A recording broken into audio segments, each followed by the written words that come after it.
ദിവസം മുമ്പ് December 31 new year സെലിബ്രേഷന്റെ ഭാഗമായിട്ട് നമ്മുടെ തേക്കിൻകാട് മൈതാനത്ത് തൃശ്ശൂര് 30 വയസ്സുള്ള ഒരു ചെറുപ്പക്കാരൻ കൊല ചെയ്യപ്പെട്ടു. കുത്തി കിട്ടി മരിക്കുകയായിരുന്നു.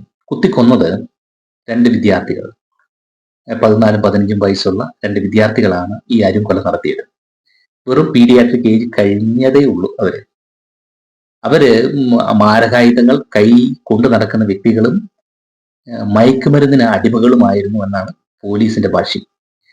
ഇതൊരു വലിയൊരു കൊല നടന്നെങ്കിലും നമ്മൾ ആ ഒരു കൊലയുടെ അടിസ്ഥാനത്തിൽ നമ്മളുടെ ഭാവി തലമുറ എങ്ങോട്ടാണ് പോകുന്നത്, എത്രത്തോളം ഡ്രഗ്സ് അല്ലെങ്കിൽ മയക്കുമരുന്ന് മാഫിയകൾ നമ്മളുടെ തലമുറയെ കൈയടക്കാൻ തുടങ്ങി എന്നുള്ളത് ഒരു ആശങ്ക ജനിപ്പിക്കുന്ന കാര്യമാണ്.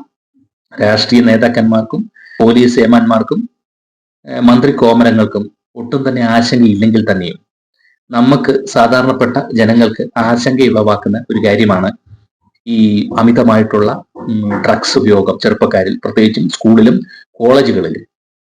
ഞാൻ അന്നേ ദിവസം ഫോർട്ട് കൊച്ചിയിൽ ന്യൂ ഇയർ സെലിബ്രേഷന് പോയിട്ടുണ്ടായിരുന്നു. എല്ലാ വർഷം പോകുന്നതാണ്, എല്ലാ വർഷം കാണുന്നതുമാണ്. പക്ഷെ ഇതെനിക്ക് പറയണമെന്ന് തോന്നി. ഫോർട്ട് കൊച്ചിയിൽ നമ്മൾ ചെല്ലുമ്പോഴത്തേക്കിന് കപ്പൽച്ചാലിന്റെ അവിടെയായിട്ട് ചീനവല വെച്ചിട്ടുണ്ട്. അതിന്റെ താഴെ ഒരു ബീച്ച് പോലത്തെ ഉള്ള സെറ്റപ്പ് ഉണ്ട്. അപ്പോൾ നമുക്ക് ഫോട്ടോ ഒക്കെ എടുക്കാം, കപ്പലുകൾ പോകുമ്പോൾ സെൽഫി ഒക്കെ എടുക്കാം. അങ്ങോട്ട് ചെന്ന് കഴിഞ്ഞാൽ ചെറുപ്പക്കാരുകൾ 16, 15, 20, 30 വയസ്സ് വരെയുള്ള ആണുങ്ങളും പെണ്ണുങ്ങളും ഒന്നിച്ചിരുന്ന് പുക വലിക്കുകയാണ്. പുകയെന്ന് പറഞ്ഞു കഴിഞ്ഞാൽ ശുദ്ധമായിട്ടുള്ള കഞ്ചാവ്. കാര്യം ഇതിനൊരു രൂക്ഷ മണമുണ്ട്, ഒരു ഗന്ധമുണ്ട്. ചിലവർ മദ്യപിക്കുന്നുണ്ട്, വാള് വെക്കുന്നുണ്ട്. അപ്പോ ഇതിന്റെ അടുത്ത് തന്നെ ഇച്ചിരി മാറി ഓരോ ജംഗ്ഷനിൽ ചെന്നാലും ഒരു 50 പോലീസ് വെച്ച് ഇരുന്ന് വട്ടമേശ കസേരയൊക്കെ ഇട്ട് മൊബൈലൊക്കെ നോക്കി ചിരിച്ച് കളിച്ച് വർത്താനം പറഞ്ഞ് ഇരിക്കുകയാണ്. മറ്റു ചിലരാകട്ടെ പോലീസുകാര് ഈ ഏമാന്മാര് പെറ്റിയടിക്കാൻ വേണ്ടി നടക്കുകയാണ്, ഓടി നടക്കുകയാണ്. എനിക്കും അതിന്റെ പെറ്റി കിട്ടി. അതല്ലാതെ അവിടെ ഒരു റെയ്ഡ് നടന്നു കഴിഞ്ഞാൽ 1 കോടി രൂപയ്ക്ക് അടുപ്പിച്ച് അല്ലെങ്കിൽ അതിന് മേലിൽ ഈ മയക്കുമരുന്ന് പിടിച്ചെടുക്കാൻ പറ്റും. അപ്പോ നമുക്ക് ഭയങ്കര ആശങ്കയാണെങ്കിൽ തന്നെയും ഇതൊരിക്കലും നിർത്താൻ പറ്റത്തില്ല. ഈ ഡ്രഗ് മാഫിയയുടെ കടന്നുകയറ്റം അല്ലെങ്കിൽ നമ്മളുടെ വരും തലമുറയിലേക്കുള്ള പിടുത്തം ഒരിക്കലും നിർത്താൻ പറ്റുമെന്ന് എനിക്ക് തോന്നുന്നില്ല. കാര്യം ഇത് നിർത്തണമെങ്കിൽ നമ്മൾ തുടങ്ങേണ്ടത് പോലീസിൽ നിന്നും എക്സൈസിൽ നിന്നുമാണ് നമ്മൾ തുടങ്ങേണ്ടത്. പക്ഷെ അവരെ കുറ്റം പറഞ്ഞിട്ട് കാര്യമില്ല. കാര്യം ഇപ്പോ റീസെന്റ് ആയിട്ട് വേറൊരു കേസ് വന്നിട്ടുണ്ടായിരുന്നു. MLA പ്രതിഭ, അദ്ദേഹത്തിന്റെ മകൻ കഞ്ചാവുമായിട്ട് പിടിക്കപ്പെട്ടു. കനിവ് ഏതാണ്ട് 20 വയസ്സേ ഉള്ളൂ. അത് പിടിച്ച് ആ എക്സൈസ് ആ ജോലിക്കാർക്ക് ഉണ്ടായ അവസ്ഥ എന്താണെന്ന് സാധാരണ ജനങ്ങൾക്കറിയാം. കാര്യം അദ്ദേഹത്തിന് സ്ഥലം മാറ്റി. ചിലപ്പോൾ എനിക്ക് തോന്നുന്നു അദ്ദേഹം ഈ ഒരു രാഷ്ട്രീയ കോമരങ്ങളുടെ കണ്ണിൽ ഒരു കരടായിരിക്കും എന്ന് പറഞ്ഞുകൊണ്ട് തന്നെയാണ് പൈസയുടെ പുറത്ത് പരുന്തും പറക്കത്തില്ല എന്നുള്ളത്. നിങ്ങൾ എവിടെയെങ്കിലും കണ്ടിട്ടുണ്ടോ ഒരു ഡ്രഗ് മാഫിയയിലെ ക്യാരിയറിനെ അല്ലാതെ, ക്യാരിയർ എന്ന് പറഞ്ഞു കഴിഞ്ഞാൽ 10, 20, 30 ഗ്രാം കൊണ്ട് നടക്കുന്ന വ്യക്തികളല്ലാതെ ഇതിന്റെ ഒരു ഹോൾസെയിൽ ഡീലറിനെയോ ഇതിന്റെ ശൃംഖലയോ ഇതിന്റെ ശ്രേണികളെയോ പിടിച്ചിട്ടുള്ള കാര്യം എവിടെയെങ്കിലും നമ്മുടെ കേരളത്തിൽ റിപ്പോർട്ട് ചെയ്തിട്ടുണ്ടോ? ഒരിക്കലും ഉണ്ടാകത്തില്ല. കാര്യം അത്രയ്ക്കും സ്വാധീനവും പണവുമുള്ള നേതാക്കന്മാരും അല്ലെങ്കിൽ അത്ര പണക്കാരുമാണ് ഈ ഒരു പ്രസ്ഥാനം നടത്തുന്നത്. അപ്പോൾ ഒരിക്കലും അത് നടക്കത്തില്ല. പിന്നെയുള്ളത് ഒരു കുട്ടിയുടെ കാലത്തിന്റെ അടിസ്ഥാനത്തിൽ രക്ഷിതാക്കളിനുപരി അധ്യാപകരാണ്. ഇപ്പോഴത്തെ സാഹചര്യത്തിൽ അധ്യാപകർക്ക് തന്നെ പേടിയാണ് പിള്ളേരുമായിട്ട് ഇന്ററാക്ട് ചെയ്യാൻ. ഞാനൊക്കെ അപ്പച്ചന്മാരായി, ഞാനൊക്കെ വളർന്നു വന്ന സാഹചര്യത്തിൽ അധ്യാപകര് അടിക്കും, വഴക്ക് പറയും, ഞുള്ളും, എല്ലാം ചെയ്യും. പക്ഷെ അന്നൊന്നും ഒരു ചൈൽഡ് അബ്യൂസ് കേസ് കിട്ടോ, മാധ്യമങ്ങൾ വരുകയോ അങ്ങോട്ടും ഇങ്ങോട്ടും വഴക്ക് പിടിക്കുകയോ ഒന്നുമില്ല. കാര്യം എൻ്റെ അച്ഛനും അമ്മയും എങ്ങനെയാണോ നോക്കുന്നത് അതുപോലെ തന്നെയാണ് അധ്യാപകർ നോക്കിയത്. അവരതുപോലെ സ്നേഹിച്ചു, അതുപോലെ ഉപദ്രവിച്ചും വഴക്കും പറഞ്ഞ് ആണ് ഞങ്ങളെ പഠിപ്പിച്ചെടുത്തത്. പക്ഷെങ്കിൽ ഇന്നത്തെ അവസ്ഥ അങ്ങനെയല്ല. അധ്യാപകർക്ക് തന്നെ ഒരു പേടി വരികയാണ്. അധ്യാപകർ എന്തെങ്കിലും ഒന്ന് പിടിച്ച് ഞുള്ളിയാലോ ഉപദ്രവിച്ചാലോ എന്തെങ്കിലും പറഞ്ഞു കഴിഞ്ഞാലോ മാധ്യമങ്ങള്, സോഷ്യൽ മീഡിയകള് ഇതെല്ലാം വന്ന് ചൈൽഡ് അബ്യൂസിലേക്ക് പോയി. അത് അവിടുന്ന് പോയി അവർക്ക് പേരുദോഷമായി. അപ്പോ അവരെന്താ വിചാരിക്കുക? ഇതങ്ങനെ അങ്ങോട്ട് പോട്ട്, അവൻ അവന്റെ വഴി, ഞാൻ എൻ്റെ വഴി, ഞാൻ പൈസ മേടിക്കുന്നുണ്ടല്ലോ. അപ്പോൾ അവിടെ ഒരു ഇന്ററാക്ഷൻ അല്ലെങ്കിൽ ഒരു കുടുംബ അന്തരീക്ഷം ഇല്ലാതെ വരികയാണ്. അപ്പം അധ്യാപകരുമായിട്ട് ഒരു വിദ്യാർത്ഥി അവരുടെ ഒരു 10-14 വർഷം കടന്നു പോവുകയാണ്. അപ്പോൾ അതിനകത്തൊരു 5 മണിക്കൂറെങ്കിലും ആ കുട്ടി അധ്യാപകന്റെ കൂടെയാണ്. അധ്യാപകന് ആ കുട്ടിയുടെ ഒരു സാഹചര്യവും മാനസികാവസ്ഥയും വിലയിരുത്താനുള്ള എല്ലാവിധ സാഹചര്യവും ഉണ്ട്. പക്ഷെങ്കിൽ ഇപ്പോഴത്തെ ഒരു അവസ്ഥയിൽ അത് അസാധ്യമായിട്ട് വന്നിരിക്കുകയാണ്. മറിച്ച് വീടുകളുടെ അവസ്ഥ എന്താണ്? വീടുകള്, ഞാൻ ഉൾപ്പെടെയുള്ള ആൾക്കാർ മൊബൈൽ ഫോണിന്റെ അല്ലെങ്കിൽ സോഷ്യൽ മീഡിയയുടെ അമിതമായിട്ടുള്ള ഉപയോഗം മൂലം നമ്മൾ താമസിക്കുന്ന ഏത് ലോകത്താണ്? വെർച്വൽ ലോകത്താണ്. നമുക്ക് നമ്മുടെ കൂട്ടുകാരും അല്ലെങ്കിൽ ഫാമിലി ആയിട്ട് വർത്താനം പറയാനോ സമയം കണ്ടെത്താനോ അല്ലെങ്കിൽ ഒന്നും സമയമില്ല. വർത്താനം പറഞ്ഞ് സ്നേഹവും കളിയും വഴക്കും പിടിക്കാനോ ഒന്നും സമയമില്ല. നമ്മൾ ജോലി കഴിയുക, അന്നേരം മൊബൈൽ നോക്കുക, ന്യൂസ് അറിയുക, അല്ലെങ്കിൽ അത് അവരുടെ വഴി. അത് ഞാനാണേലും ബാക്കി ആരാണേലും, അപ്പന്, അമ്മ, മക്കള് എല്ലാം പല പല വഴിക്ക് മൊബൈലിലായിട്ട് അവര് കൈയടക്കിയിരിക്കുകയാണ്. നമ്മളിപ്പോ ഒരു പാർക്കിലോ അല്ലെങ്കിൽ റെസ്റ്റോറന്റിലോ വന്നിരുന്നു കഴിഞ്ഞാൽ ഓരോരുത്തരും മൊബൈൽ നോക്കിയിരിക്കുകയാണ്. അവര് അവരുടേതായ ലോകത്താണ്. അപ്പോൾ ഇന്ററാക്ഷൻ ഇല്ല. ഈ കുട്ടി എങ്ങനെയാ പോകുന്നത്, അവരുടെ സാഹചര്യം എങ്ങനെയാണ്, അപ്പൻ എങ്ങനെയാണ്, അമ്മ എങ്ങനെയാണ്, അവർ തമ്മിൽ അങ്ങോട്ടും ഇങ്ങോട്ടും ഇന്ററാക്ഷൻ ഇല്ല. അപ്പൊ കുടുംബപരമായിട്ടും അവിടെ തീർന്നു. പിന്നെ മേൽപ്പറഞ്ഞ പോലീസ് ഏമാന്മാർക്കും അല്ലെങ്കിൽ രാഷ്ട്രീയ കോമരങ്ങൾക്കും ഈ പ്രകൃതി അല്ലെങ്കിൽ ഈ സമൂഹം നന്നായിട്ട് വല്ല കാര്യമുണ്ടോ? ഇല്ല. പോലീസുകാരുടെ കാര്യത്തിലും അവരെ കുറ്റം പറഞ്ഞിട്ട് കാര്യമില്ല. അവർക്ക് പരിമിതികളുണ്ട്. അവർക്ക് മൂക്കേർത്തിരിക്കുകയാണ്. ഡ്രഗ് മാഫിയയെ പിടിച്ചു കഴിഞ്ഞാൽ അവർക്ക് കുഴപ്പം, പിടിച്ചില്ലേ കുഴപ്പം. അപ്പോ ഇതൊക്കെ മാറ്റിയെടുക്കണമെങ്കിൽ എവിടുന്ന് തുടങ്ങണം? നല്ലൊരു പൊതുപ്രവർത്തകൻ ഉണ്ടായിരിക്കണം നമ്മുടെ സമൂഹത്തിൽ.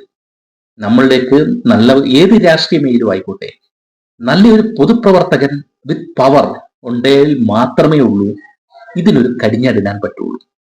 കാര്യം പോലീസ് അല്ലെങ്കിൽ എക്സൈസ്, ടീച്ചേഴ്സ്, ഇൻസ്റ്റിറ്റ്യൂഷൻസ്, അതായത് കോളേജ് ആണെങ്കിലും സ്കൂളാണെങ്കിലും അങ്ങനത്തെ ഇൻസ്റ്റിറ്റ്യൂഷൻ, വീട്ടുകാരും കൂടെ ഒന്നിച്ച് നിലകൊണ്ടാലേ ഉള്ളൂ ഒരു വിദ്യാർത്ഥി അല്ലെങ്കിൽ ഒരു വ്യക്തിയുടെ ഒരു ജീവിതം തുടങ്ങുന്നതിൽ നല്ല സാഹചര്യം അല്ലെങ്കിൽ നല്ല സംരക്ഷണം കൊടുക്കാൻ പറ്റുള്ളൂ. കാര്യം ഈ ഡ്രഗ് മാഫിയയിൽ നിന്നും രക്ഷ നേടണമെങ്കിൽ ഒരു വിദ്യാർത്ഥി മാത്രം അല്ലെങ്കിൽ ഒരു ചെറുപ്പക്കാരൻ മാത്രം വിചാരിച്ചാൽ പോരാ. അവർക്ക് അതിനുള്ള സാഹചര്യം കൊടുക്കണമെങ്കിൽ പോലീസ്, എക്സൈസ്, രാഷ്ട്രീയ നേതാക്കന്മാര്, ടീച്ചേഴ്സ്, ഇതിനെല്ലാം ഉപരി പേരൻസ്, ഇതൊക്കെ ആവശ്യമുണ്ട്. പക്ഷെങ്കില് ഇപ്പോഴത്തെ ഒരു സാഹചര്യത്തിൽ നമുക്കിത് നോക്കി നിൽക്കാനേ പറ്റുള്ളൂ. ഒരിക്കലും ഇതിനകത്തൊരു മാറ്റം ഉണ്ടാവും എന്ന് തോന്നുന്നില്ല. പ്രത്യേകിച്ചും ഈ പ്രതിഭയുടെ കേസിൽ നമുക്ക് നോക്കി കാണേണ്ടത് അവിടെ ആ കുട്ടി കഞ്ചാവ് വലിച്ചു എന്നുള്ളതല്ല, ആ പ്രതിഭ എന്ന ആ ഒരു അമ്മയുടെ ആ ഒരു സബ്ജക്റ്റുമായിട്ടുള്ള ഒരു അഭിപ്രായം, സ്വന്തം മകനായതുകൊണ്ട് അവൻ തെറ്റ് ചെയ്യത്തില്ല എന്നുള്ള ഒരു അഭിപ്രായം. അതിനുപരി മാധ്യമത്തിന്റെ അമിതമായിട്ടുള്ള കടന്നുകയറ്റം, അതിനും മേലിലായിട്ട് ഈ എക്സൈസ് അല്ലെ പിടിച്ച വ്യക്തി, പോലീസുകാരൻ അല്ലെങ്കിൽ ആ ഒരു ഓഫീസറിന്റെ മേലുള്ള സമ്മർദ്ദം, ഇതെല്ലാം കൂടെ നമ്മൾ നോക്കിക്കഴിഞ്ഞാൽ നമ്മൾ എങ്ങനെയാ കാണേണ്ടത്? മാധ്യമത്തിന്റെ അമിത കടന്നുകയറ്റം എന്ന് പറഞ്ഞു കഴിഞ്ഞാൽ സത്യമാണ്. തെറ്റ് കണ്ടു കഴിഞ്ഞാൽ മാധ്യമങ്ങൾ നോക്കിക്കാണണം, അത് റിപ്പോർട്ട് ചെയ്യണം. പക്ഷെ അങ്ങനല്ല. ഒരു വ്യക്തി അല്ലെങ്കിൽ ഒരു കുട്ടി ആ ഒരു കഞ്ചാവ് ഉപയോഗിച്ച് കഴിഞ്ഞാൽ ആ വ്യക്തി ചെയ്യുന്നത് തെറ്റാണെങ്കിൽ അത് അവന് വേണ്ടി ചെയ്യുന്ന തെറ്റാണ്. അത് സമൂഹത്തിലേക്ക് പ്രചരിപ്പിക്കുന്ന ആരാ? അവന്റെ മേളിലുള്ള ആൾക്കാരാണ്. അപ്പോൾ നമ്മൾ മാധ്യമങ്ങൾ ചെയ്യേണ്ടത് എന്നാന്ന് വെച്ച് കഴിഞ്ഞാൽ അതിനെ റിപ്പോർട്ട് ചെയ്ത് അവന്റെ ആ ഒരു ഐഡന്റിറ്റി അല്ലെങ്കിൽ അവനെ താറടിക്കുക എന്നുള്ളതല്ല, അവന്റെ കുടുംബത്തിനെ ഇല്ലാതാക്കുക എന്നുള്ളതല്ല. ആ ഒരു സമൂഹത്തിനെ നമുക്ക് മാറ്റിയെടുക്കണ്ടേ? അപ്പൊ ആ കുട്ടി, കനിവെന്ന് പറയുന്ന കുട്ടി, ഞാനൊരു കമ്മിയൊന്നുമല്ല, അടിച്ചു, കഞ്ചാവ് അടിച്ചു, അവനെ നമുക്കൊരു റീഹാബിലിറ്റേറ്റ് ചെയ്യണ്ടേ? അപ്പൊ നമ്മൾ മാധ്യമങ്ങൾ നോക്കി ഇതവൻ ആ കഞ്ചനല്ലേ, കഞ്ചന്റെ തള്ളയല്ലേ? അതല്ല വേണ്ടത്. നമ്മൾ അവനെ റീഹാബിലിറ്റേറ്റ് ചെയ്യുകയാണ്. ചെയ്തിട്ട് അത് കഴിഞ്ഞിട്ട് അവനൊരു കച്ചവടം തുടങ്ങിക്കഴിഞ്ഞാൽ അത് കൊടുത്താൽ പോരെ? മാധ്യമങ്ങൾ ഇത് കൊടുത്താൽ പോരെ? എത്ര ഗ്രാം കച്ചവടം ചെയ്ത ഒരു വ്യക്തിയെ പിടിച്ചു. അപ്പൊ ഞാനൊരു കനിവിന്റെ ഒരു ഉദാഹരണം പറഞ്ഞതേ ഉള്ളൂ. അതുപോലെ തന്നെ ഒരു ചാൻസ് നമ്മൾ കൊടുക്കുക.